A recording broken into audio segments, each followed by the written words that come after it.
Hey, it's Friday, and you can see us. I'm Dominic D'Angelo of Rumor and Innuendo. I'm of adfreeshows.com, SEScoops.com, and brassringmedia.com. Check it out. But I am here with Mr. Robert Karpelis. Robert, we're kind of boxed in today. I don't understand why. I think StreamYard changed their settings. What is going on? First of all, welcome to the show, everybody.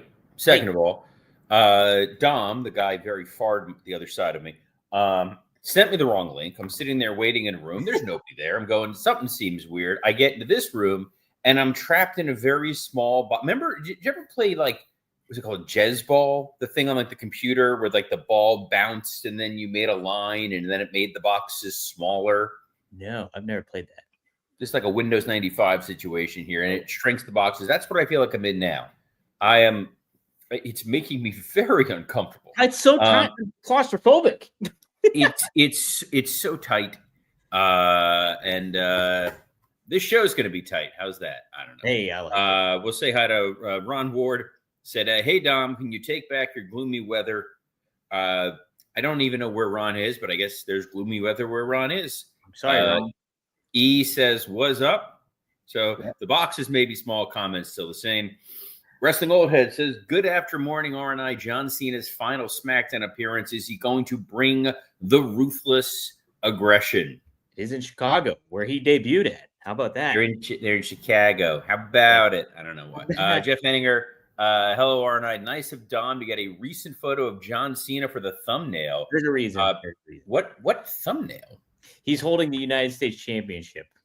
I don't even really know where the thumbnail exists, but I'm glad you hear it. Marcus Johnson says, the commish is back, Rumor. I didn't realize Marcus deputized himself as the commissioner of Rumor and Innuendo, but welcome.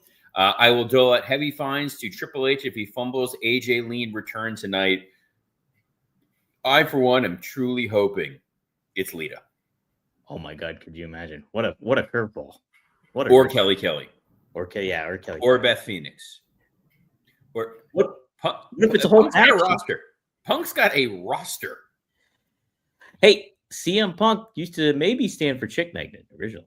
Oh, hold on. Dre Owen says, hello. Hearing Scott justify $40 for AEW was comical. LOL. Robert, I got to address that. He really ripped into me that this episode.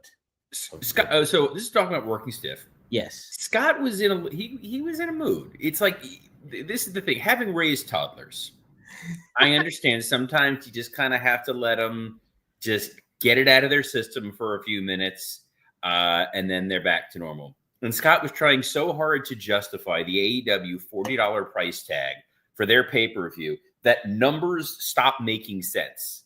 He kept saying, well, it's cheaper than the ESPN deal. I'm like, the ESPN deal is $30. Yeah, but this is only $40, which is cheaper than $30. Guys, this is what I deal with. This is why Dom, of all the co-hosts I have, is the one who can't figure out how boxes work. But what I can figure out is that today is Friday. Mm-hmm. Tonight, SmackDown is in Chicago, home of the Bears and the Blues Brothers. What? The Blues Brothers. It is the Blues Brothers. Yes. It's also home of whatever the hell. What's on SmackDown tonight, dude? I'm trying to just. Dude, there's nothing. It's just advertised. John Cena. I looked at the preview. There's just nothing advertised except John Cena. What more do you need? Right. You really don't. You don't need anything else. And obviously, if it's from Chicago, you're thinking CM Punk and all the speculation going around with what's to happen tonight. So, are we thinking that CM Punk is going to be there tonight? I think so, right? Because didn't he tease something with Adam Pearce about like, hey, SmackDown's in Chicago, right? Yeah. Mm-hmm. Well, I feel like it's probably it's safe for him to show up because Vince isn't running the ship anymore. And really? In theory, Vince isn't running the ship, but I guess the idea being when you're the hometown guy, things don't always go well for you. Ask Rey Mysterio, or I would say ask Jim Ross, but don't wake Jim. Jim's very busy right now. He's moving. He's selling his place in Jacksonville. He's going back to Oklahoma. Is he really? He is. Wow. I guess they don't use them that much in AEW, so why live there in Jacksonville if that's the case? Even if they were, all due respect to people I know who live in Jacksonville, but why the hell would you want to live in Jacksonville?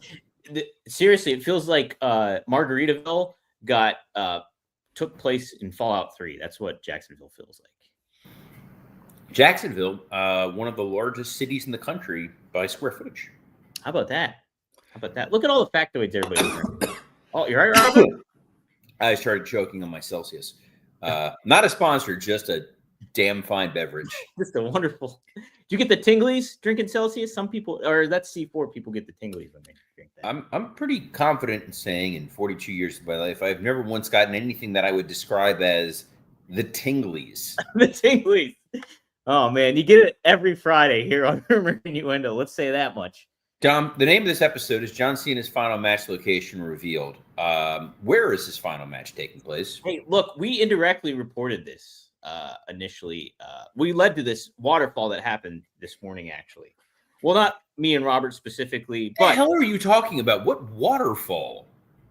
I do not chase those. Yeah, don't go chasing. This is it, guys. This is how we've been co-hosts for far too long. Right. We're both making the same TLC references. It's right. It sets it up. But hey, no, it was Justin Barrasso who set this all up. Actually, I've heard of him. Yeah, remember him? Yeah, Boston Herald reported this morning that Cena's final appearance will take place in Boston on November 10th, ruling out that his final match will not take place in Boston. That created a lot of speculation as to what is next. Where are they going to do it for John Cena? And then WWE confirmed Justin Barrasso's report via press release. And then WrestleVotes ended up being like, hey, we're going to try to save the news for our first year anniversary show, but time is of the essence. So they reported, Robert, according to WrestleVotes, that John Cena's retirement match will take place in Washington, D.C. So... home of Great Balls of Fire, the greatest pay-per-view in WWE history. Oh, my goodness, yes. Home of, not home, but previous home of Washington Wizards alum Michael Jordan, Robert. Current home of WWE Hall of Famer Donald Trump. Which sparks the debate or the concern, perhaps, is Donald Trump. Is he gonna hit the AA on Trump? Could it be? Could we see Donnie Boy at John Cena's final retirement match? Did you just call the President of the United States Donnie Boy? Donnie Boy? Donnie Brook. They had a Donnie Brook on Clash in Paris. I enjoyed it. Jeff Henniger says, hey, we don't want no scrubs. Very excited that the Scrubs reboot to ABC is coming back. They just Can I say this? This is going to upset you maybe. I think Scrubs is a little overrated. I think I'm gonna chalk that up to you just had bad Wi-Fi there for a minute. Oh, okay. Because it sounded like you said Scrubs is overrated. Yeah, a little overrated, I think, in my opinion. Good show, a little overrated. Based on what? Based on people like it a lot, and that I understand why people like it, but I think it kind of overstayed its welcome at the first point, and bringing it back, I get it. It makes sense. Just a little overrated, in my opinion.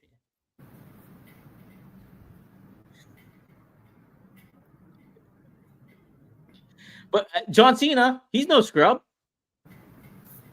Right, Robert? What you just witnessed was Dominic D'Angelo screwing our partnership that has lasted for a year and change here in Rumor Innuendo. Uh-oh. And speaking of screwing, hey, guys, enter the room dick first. Dominic D'Angelo's just a dick. For speaking ill of Scrubs, but Blue Chew, it isn't just a tablet. It's a cheat code for your crotch. It is stronger, harder, longer lasting, like someone gave you downstairs a pep talk and a gym membership. This isn't about performance. This is about legacy, like the legacy of Scrubs, one of the best television shows of all time. Dom doesn't know what the hell he's talking about. Dom is a complete moron, but even a dumbass like Dominic D'Angelo can understand the value of Blue Chew. And we've got a special deal for our listeners. As always, get your first month of Blue Chew free. Just use promo code RUMOR at checkout. Pay $5 shipping. That's it. Join Blue Chew's mission to upgrade humanity one thrust at a time. Head to BlueChew.com for more details and important safety information. And we thank Blue Chew for sponsoring this episode of Rumor and Innuendo. Robert, I feel like I'm trapped in the garbage compactor on the Death Star right now. That's what I feel like.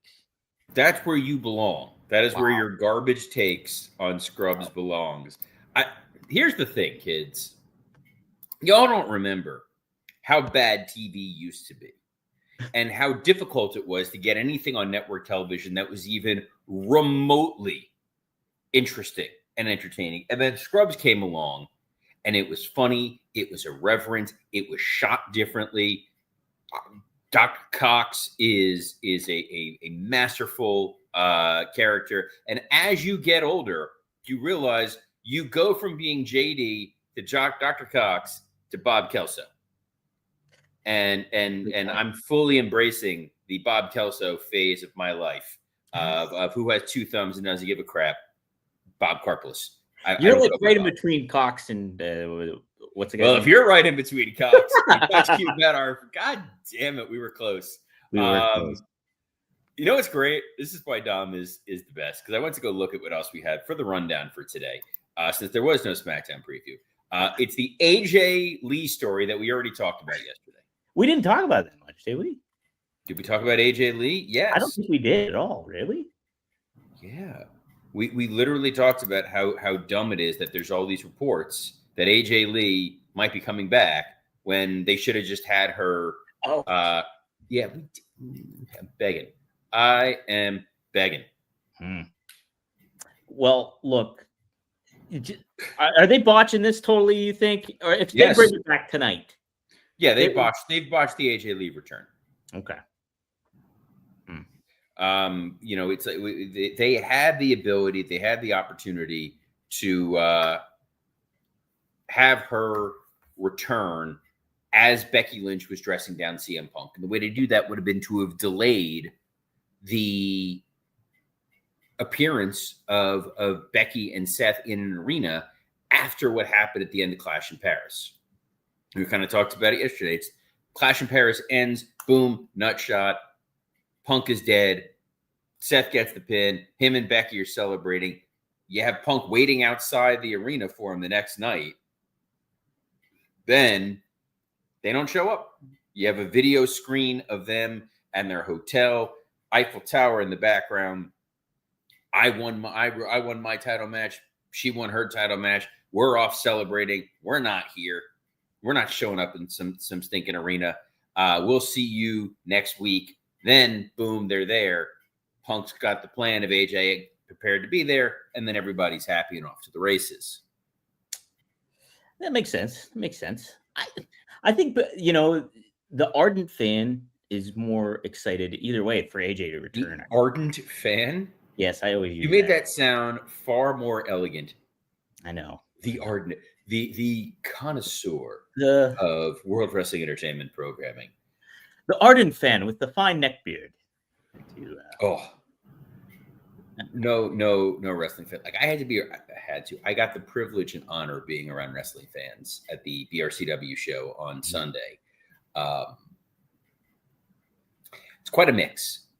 I was going to say healthy mix. Some of those folks healthy. Not really the word you're going to go for, but you get that at any event. I'm excited. This Sunday, I'm going to get a chance to spend some quality time with the Stanley Cup. Really? Hockey fans, similar to wrestling fans. That's believable, right? Yeah. What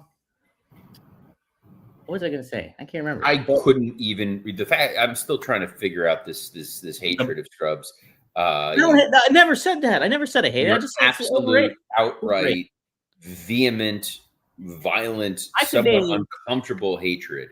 I could name several sitcoms that are better than Scrubs right now. That's a fallacy of how to argue. Is it? I'm not. It's whether or not a particular show is good or not. Let's compare it to other. Matters. Well, you said it's the top comedy of all time. I don't know. I never said the top comedy of all time. Well, you said it is a top comedy of all time. I said it is yes. I think it's one of the most revolutionary comedies of the last 25 years. No, my top comedy, my top sitcom of all time is always going to be Sports Night. That's always the case. Marcus Johnson says you need a new co-host, Rob. Wow. Well, he's already gone through. Also, Wrestling Old Head wanted me to do the Bob Kelso "You're Wrong" bit, but we don't have that kind of time. No, we don't. To dig into. Actually, we probably do today. Let me see. That's fine. So what's funny about all this is I actually have gotten pinged. I'm going to a meeting as soon as we're done with this to talk about the next BRCW show. Ooh! So I'm excited to start mapping that out for November and who we're gonna have involved in it. And I'm excited for that to get posted up on YouTube, the show, so I can share with you guys some of the things that we put together there. Sometimes you go to one of these independent wrestling shows, it's an absolute blast. Like, you just kind of remember the joy and fun of wrestling, and that's absolutely what I'm here for. It's what we're all kind of here for. For as much as some people in tiny boxes wearing hats have horrible takes on other matters, wrestling is sort of this great, weird, unifying thing. I was having this conversation with all people with Jerry Lawler, and I was talking about, like, for him, he's never not Jerry the King Lawler. No matter where he goes in any situation, like, he's just aware of, someone's going to come up to me. They're going to talk to me. They're going to recognize me. And I'm going to have to be Jerry the King Lawler for that moment, that minute. Like, the waiter at the restaurant recognized Jerry Lawler and was so excited. It's like, all right, you get that. I'm a lot more clandestine in it, but every professional endeavor I've ever had, every major, Fortune 500 company or globally recognized organization I've worked for, at some point in time, they wind up finding out where I worked, and the professionalism on there immediately evaporates. Yeah. It can be the most buttoned up professional conversation, and then they wait, they look around, like, all right, so you ever meet the Undertaker? Or, I got to tell you about this house show I went to in 1989. Yep. You're like, yeah, that's the beauty of wrestling. It's why we get a chance to do this. It's why Dom and I dig getting to do this every Monday through Friday at noon Eastern on a plethora of platforms. We're at the same place, kind of like AEW, how they just will never leave the ninth circle of hell that is the 2300 arena for them. That was kind of the final point that I was trying to, in my argument with Scott Marie Chaplin, whom I, love and respect as a co-host, is if AEW is in a business about making money, you're not going to run the 2300 arena consistently for 3 weeks. You're not making a return on your investment for that. So if this is a show that we're going to make our money on TV revenue, we're going to make our money on merchandise sales, or just being funded by a billionaire, the way a lot of professional sports teams are, that's one thing. If on the other side, it is, we need to generate money, we need to generate revenue, and we're going to make that off the back of pay-per-views, it's another thing. You can't be both. You can't be neither fish nor fowl. And if you're going to charge fans $40 for a pay-per-view with no additional added benefits and bonuses to it, in WWE, you're going to spend that $10 or $30 a month for the ESPN thing. You're still getting all of the ESPN programming that's going to be uploaded on there. If you got Peacock, you were going to get all of the Peacock programming, which now includes the paper, which I tried watching the first 15 minutes of that. Not good. It's still too soon to tell. I'm trying to give them the benefit of the doubt. Yikes. And you're charging the folks $40 when you could get a much larger audience at a much lower price point. It doesn't feel like All Out from right now, the way that it's structured, that they're giving you a WrestleMania caliber show. And at that dollar figure, $40, $50 a month, yeah, you damn sure better be giving me something major. And all due respect to the Hurt Syndicate versus the Gates of Agony and Ricochet, friends with actually all of those guys now that I think about it. I produced Lashley's debut on SmackDown. We go back a ways. I don't know that that's necessarily a pay-per-view quality match for that dollar, for that figure. I think too. Go ahead, Robert. It feels like an in your house kind of situation. Yeah, and I think too. I mean, I was listening. Obviously, I was listening to the podcast, Working Stiff with you guys, and I think Well, I would hope so. You're a producer. Scott made the point, about you speaking of you, that you kind of disregard the aspect of WWE's ticket sales. Well, I kind of see that point, but in the same turn, I also see the fact that WWE has a reason that they can make a high price point and then, if need be, go down, while AEW is in the opposite range, where they should not be making a high price point at this point and trying to be different and maybe work their way up if that's ultimately what they want. But they should drop the price point down to be different from WWE. It's not even a question that it's general basic economics. If you are trying to compete with WWE to be a globally recognized brand, you want to make it as easy as possible for people to be able to consume your product. And if you are putting on a better product, and their pay-per-views in a lot of people's eyes are indisputably a better show, that you watch an AEW pay-per-view and you're going to get better wrestling, that's fine. You're entirely entitled to think that. I've watched a lot of AEW pay-per-views where I went, that was a hell of a show. That was worth every penny of what I just paid for. But you want to put that in front of as many people as possible. Because if you get your million viewers or whatever that are tuning in to Dynamite to try your pay-per-view, and they get hooked, and it's $10, man, that's a win across all sides. You get that impulse buy, that I'm going to click the button and I'm going to watch this. I'm going to give it a shot. Asking $40 from your fans when you're not giving them, and when you're already paying for HBO Max, or you're already paying for an Amazon Prime subscription, it doesn't make a lot of sense to me unless there really is an economic mechanism that's driving this, that's not publicly disclosed. WWE, a lot of the time, for as mistaken as a lot of their decisions are, they are a publicly traded company. I mean, they're now under the TK umbrella, but they were a publicly traded company. You have fiduciary responsibilities. You got to do what's best for Wall Street, which sucks and isn't great for consumers. But as someone who's worked for publicly traded companies, who currently works for a publicly traded company, I understand the variety of, for lack of a better term, the masters you are trying to serve. And you owe your shareholders a fiduciary responsibility. And so you can't just say, we're giving away pay-per-views for free. We're getting the best value possible, getting the best deal possible. And a $300-something million deal with ESPN is absolutely the best deal possible. When you're AEW, the only person you're answering for is one. It's Tony Khan. It's his bank account. And if he's reaching a situation where this is not financially stable and viable and tenable, then yeah, you got to pull leverage. You got to make that work. If you are making money, find a way to justify the price point. Don't make it, we have a great announcement for you about HBO Max, and the announcement is, we're charging you full boat for a pay-per-view. Yeah. I don't quite understand it. The good thing is, Rumor and Innuendo comes to you Monday through Friday for free on a plethora of platforms. I was going to say a variety. It ain't variety, guys. It's a plethora. Including the WW Creative _ISH X account, the @Dominic D'Angelo X account, the @SE Scoops X account, and on YouTube, on Rumor and Innuendo, and ad-free shows. Sadly, I can't do this all on my own. It's a reference to the Scrubs theme song, the TV show, the great Scrubs. So on behalf of Dom, I'm Robert Karpelis. Best of luck in your future endeavors. Guys, don't forget, I'm awesome, just like Todd is in Scrubs. The Todd. The Todd, baby.